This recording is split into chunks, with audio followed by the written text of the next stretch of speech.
What's up, YouTube? Eugenius here. Hope you're all well. Shout out to the Whack Pack. Shout out to all the beautiful people out there watching. Coming to you from Toronto.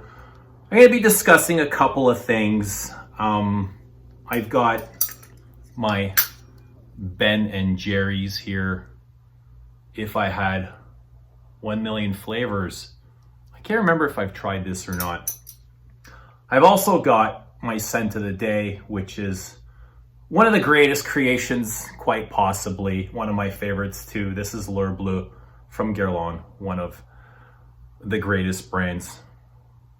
Possibly the only brand that you ever really need to wear. Anything else is just like below me, and it should be below you too. I take offense to that.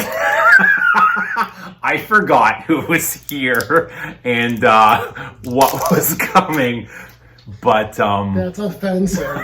I'm really sorry. Sorry, not sorry. But George Zaharoff here. This is your channel. You should be doing the intros. No, this is great. I'm really excited to be here. I can't believe I feel like I'm at Mr. Rogers' Neighborhoods. Like, wow, they're that's amazing. I love that you're so welcomed here in my home. But I even grabbed myself a Ben and Jerry's. Awesome, and I got something for you. What is that? It's a spoon. No, we don't eat Ben and Jerry's with a spoon. Give me that. There's ice cream on there. It's okay. Why is this a fork? Because we eat Ben and Jerry's with a fork, the way it's meant to be eaten. And because people will complain about it later. And we give them something to talk about. I never had this. Do they not have Ben and Jerry's in Chicago? Not the 1 million flavors. So is it Chicago or Chicago? Because it's always like a big deal down here. It's how to pronounce Chicago. Chicago, eh? And in Greek, it's interesting that you say that. Because it's Chicago. Chicago. Wow. It's nice to be here. I can't believe I'm here. Hi, everybody. I can't believe you're here, considering I didn't know who you were like 10 days ago. Right? Yeah. And then you get the call. And then you what? Did you look me up to see what I was all about? I was like, what am I getting myself into? Yeah, and I watched a couple of videos, and I was like, He's scary. No, he's not scary. He's very positive. So what's the worst that can happen, you know? But I'm glad that you made it down here. So what You might take a little bit flack for having me on your channel, though.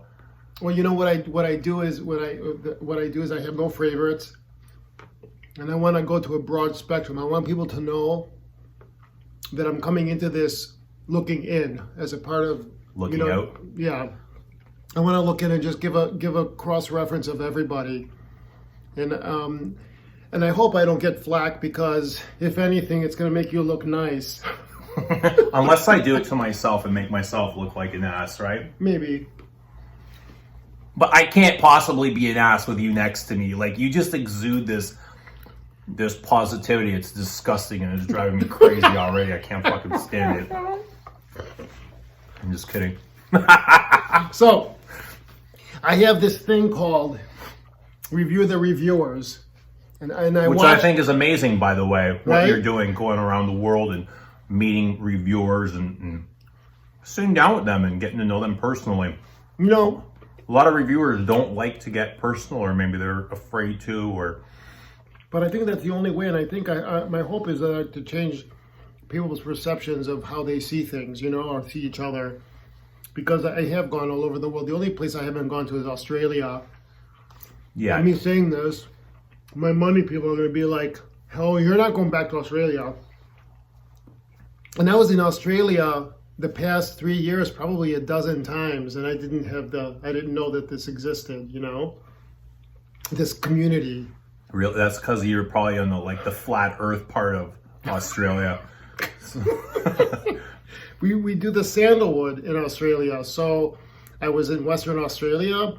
I've been to just about everywhere, which is pretty awesome. It's awesome, actually. It's a blessing. You've had that, like, from what I see, a very jet-setting lifestyle that we all kind of wish or strive Right, and I think people see it. I tell them that I don't have like kids. I don't have a relationship. So would you let your kids go out of the picture for you to have a life of traveling the world?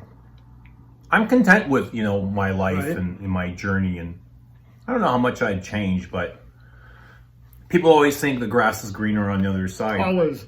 Until you get there and trade your lifestyle for what you think is better. It's never, and you know what I've learned is the universe, you can't have your cake and eat it too.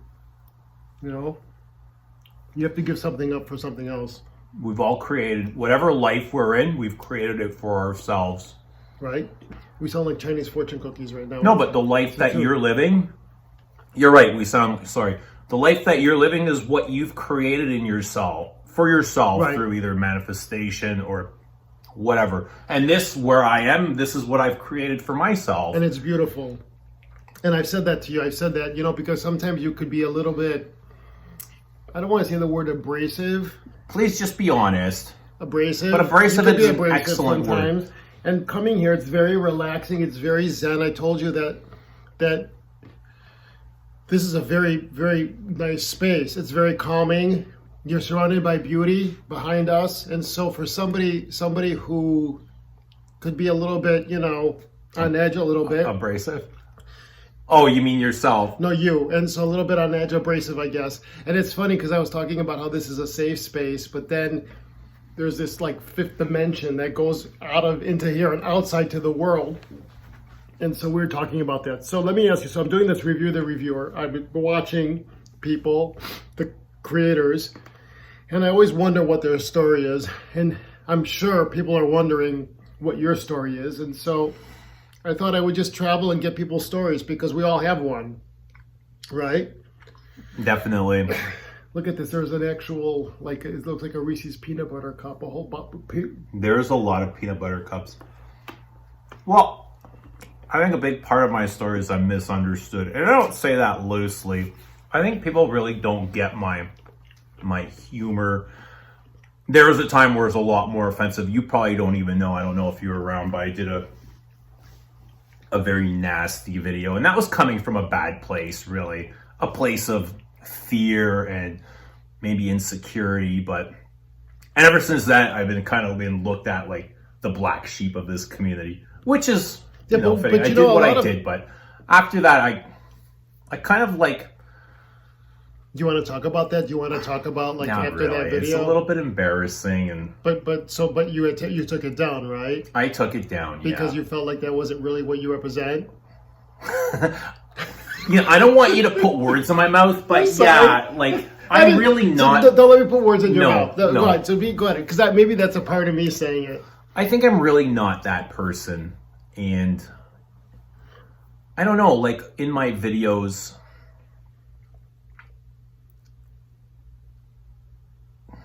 There's a lot of hidden meaning and content, and you really got to be on top of it to catch on. So you're saying that you have depth.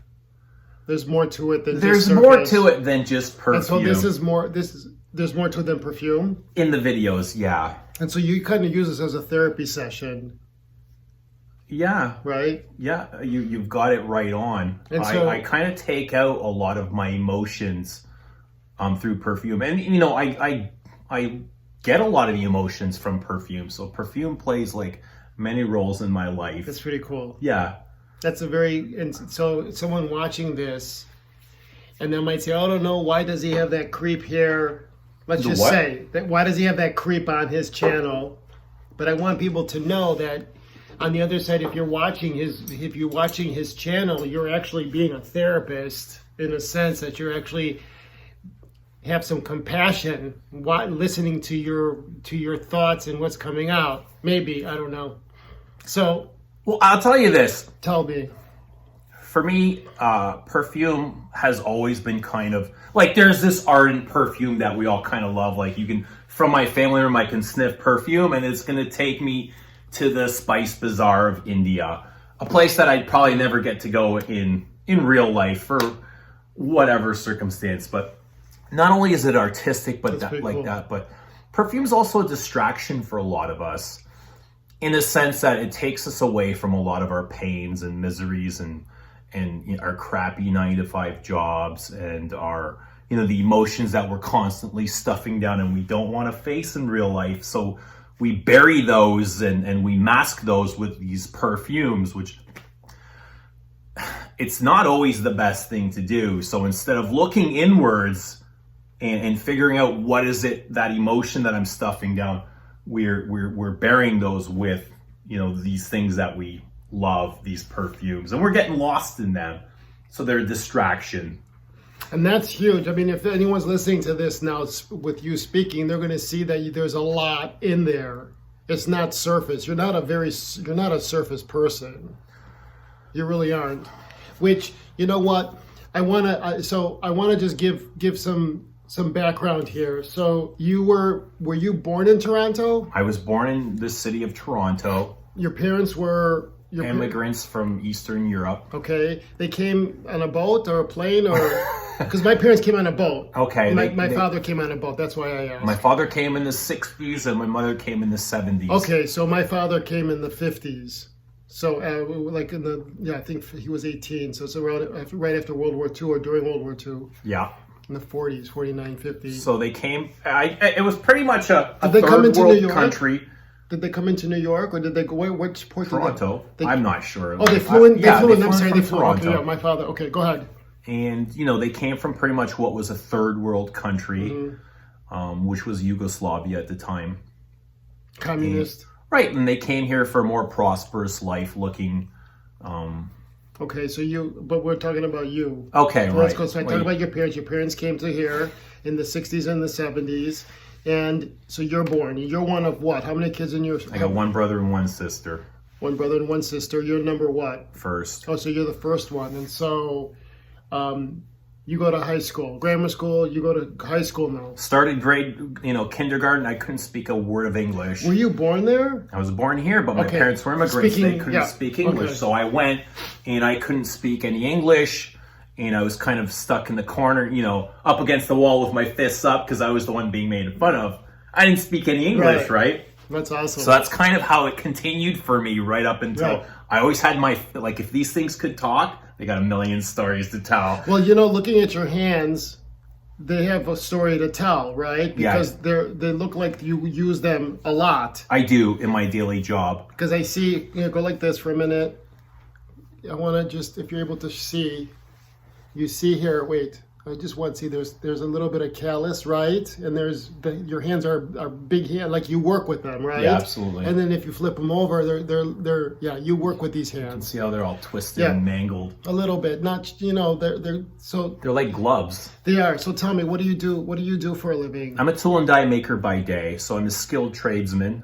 And you say you wear, do you wear a what do you I wear a uniform. Like I go to work in my civvies and I get to work and I put on a work uniform. So I look like a mechanic. But sometimes you said you wear like a heavy something. I wear winter boots. I mean, do you ever wear something that do you deal with? Yeah, if I'm welding or something, like a leather jacket and a mask and... So you're a welder. Protective equipment. Not a welder, sure. I'm sorry. You're a tool maker. Yeah. And you weld. But okay, so you go to high school. And what was high school like for little Eugenius? Like, did you were you in sports? Were you the immigrant that was kind of different? Were you did you I think we were all kind of different. And I didn't have any special hobbies or skills or I always found myself attracted to the misfits, the oddballs that kind of stood out. And that's who the people I was drawn to, because I kind of felt myself like a misfit. Right. And I liked to get into mischief and cause chaos and draw attention to myself that way. Because I never really got it any other way. So right.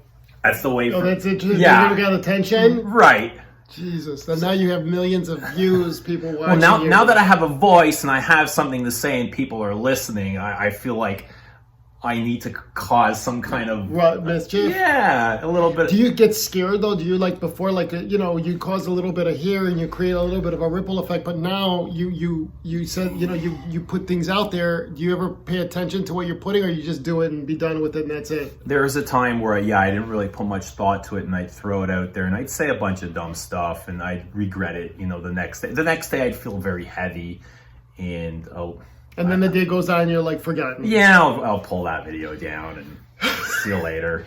So you go to high school, you finish high school, and then what? Did you go to a college? Did you go to a trade school? I went to school, and it's weird. I went to college for 3 different programs. I got kicked out of the first 2. They didn't work out. And my dad said, all right, enough of this. School was never for me. I wasn't very academic. And he took me to work with him at Ford Motor Company, the assembly plant in Oakville. And after a couple months there, I was like, this is not for me. And on the assembly line, like assembling cars. He was like, so your dad was on the assembly line. Was your mom as well? Did she my work mom was there as both well. for Ford? Yeah. So they're very, how do I say this? They're like the backbone of society, right? They were the ones that the that Europeans sure kind of built Canada was built by Europeans back in that time. And my dad's retired now, but do they still have the Oakville plant here? They're still building cars there. And is your mom retired? No, she's still working to this day. Yeah, well, she's ready to retire any minute, and we're all kind of hoping she does. But I was working. I was like, I can't do this anymore. This is not for me. I got to get out. But I need something to fall back on. I can't just quit, or my dad's gonna seriously kill me. And because he worked so hard to get me in there, and I was like, I got to do something. And for them, that was a very important job. It was a good job. Going it was a really into Ford, it was well-paid job. It's a big deal. I had so much money, and none of my friends had jobs, and every time we went out, I'd pay and I'd treat. It's just like money was kind of like, I was living at home, I was single, and money was just kind of like falling out of my pockets kind of thing. But I didn't enjoy it, so I took this program, tool and die, and I didn't even know what tool and die making was. I just signed up for it because I knew it was something with the hands. And once I got into it, I was like, I really like this. There's a lot to learn, and it kind of motivated me. And I'm more of a hands-on guy than sitting in an office at a desk pushing paper. So it worked out for me like that. But now after doing it for 25 years, it's just kind of like the same old thing over and over. Right. When you kind of after you finish your apprenticeship and learn the ropes, it's like it's not as exciting as the first day. So is this when you decide? So I want to talk about how you got into your channel, but just in a moment. So you got married. You have 4 kids right now, correct? There's 4 kids. 3 of them are my own. Yes. Okay, and one of them is from your previous marriage of your wife. Right. So let me ask you something. What was your first experience? Because I'm sure, did you ever talk about it in your channel? What was your first experience with your fragrance journey? What was the first fragrance do you remember smelling in your... What had gotten me into fragrances was I walking through the department store, and a lady handed me, I think it was a blotter, or she put some on my skin. It was Bleu de Chanel, and I was like, oh, what is this? It was it kind of repelled me. It was just really...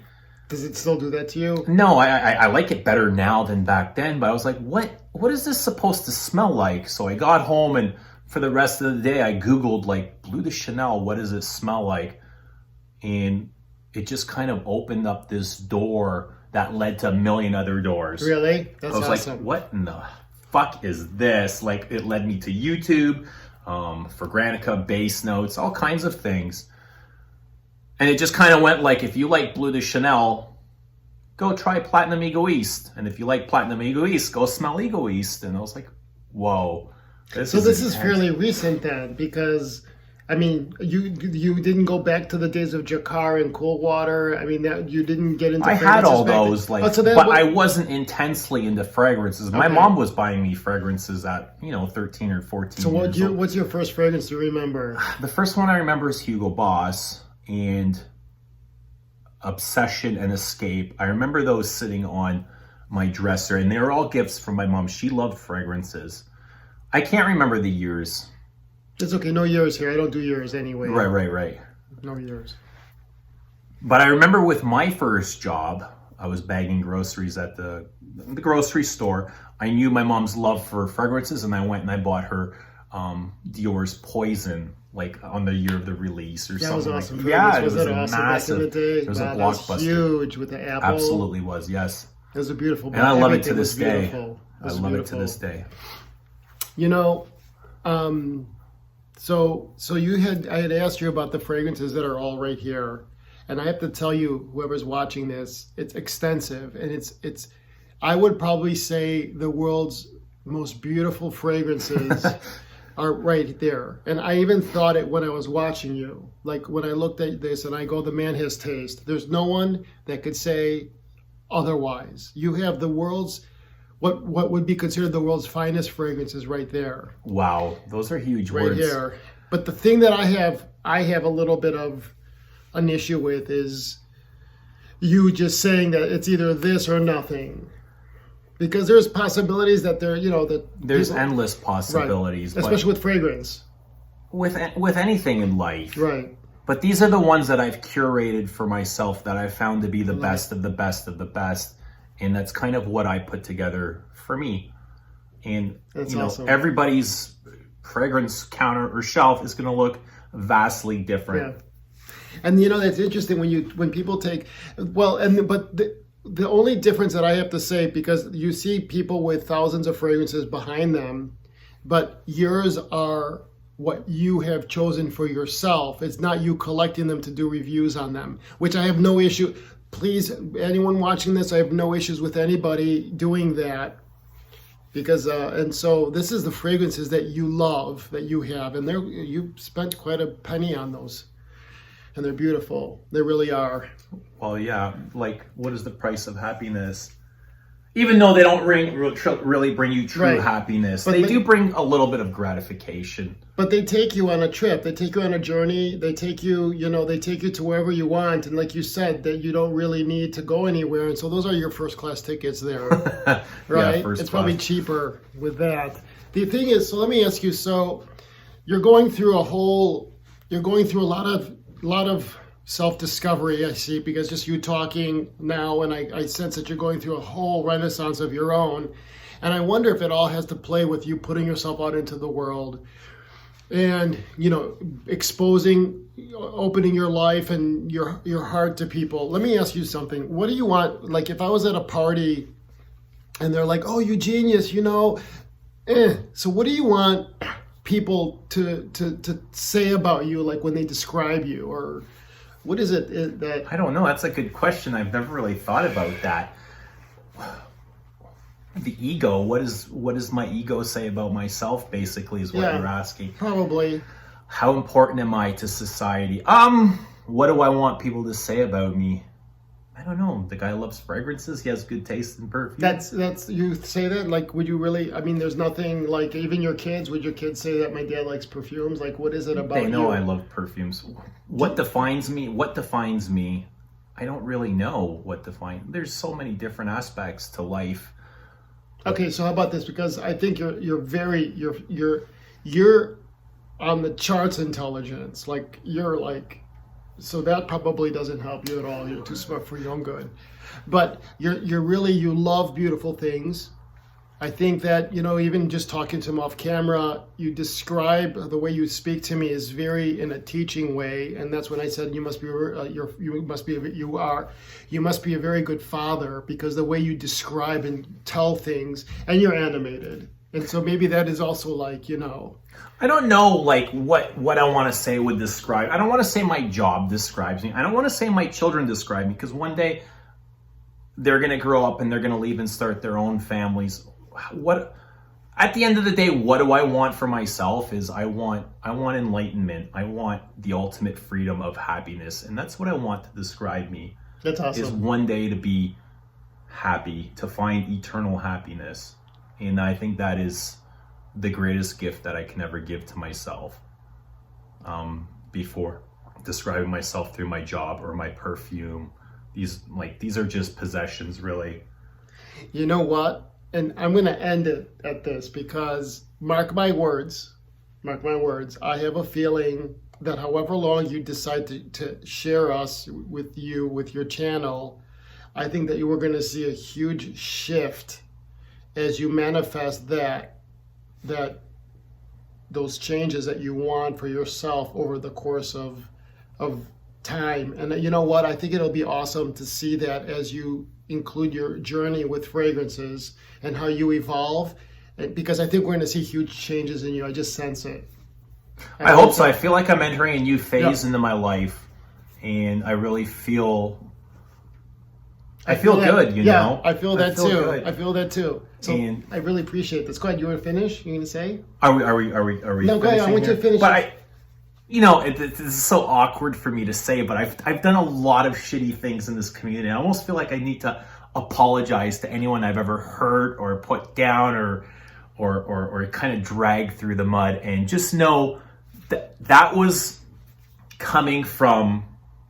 You're saying that? It's Can I use this as a? It's coming from a dark place, and that's all I can really say, you know. And you know what? I think that I'm not going to speak for the community, but I think that this was not planned. I didn't come here for this. I didn't know that you were going to say that. Yeah. I think, like I said, I think we're going to see a lot of changes, and I'm really. Like I can't explain this to you. I'm grateful that everyone has opened their hearts and their homes and their offices and their lives to me, and I really want to thank you. Oh, I really want to thank you for great. coming over. This has been great. wonderful, eye-opening experience for me as well. And I wish you the best. And thank you, everybody. All right, thanks. We'll see you soon. Bye.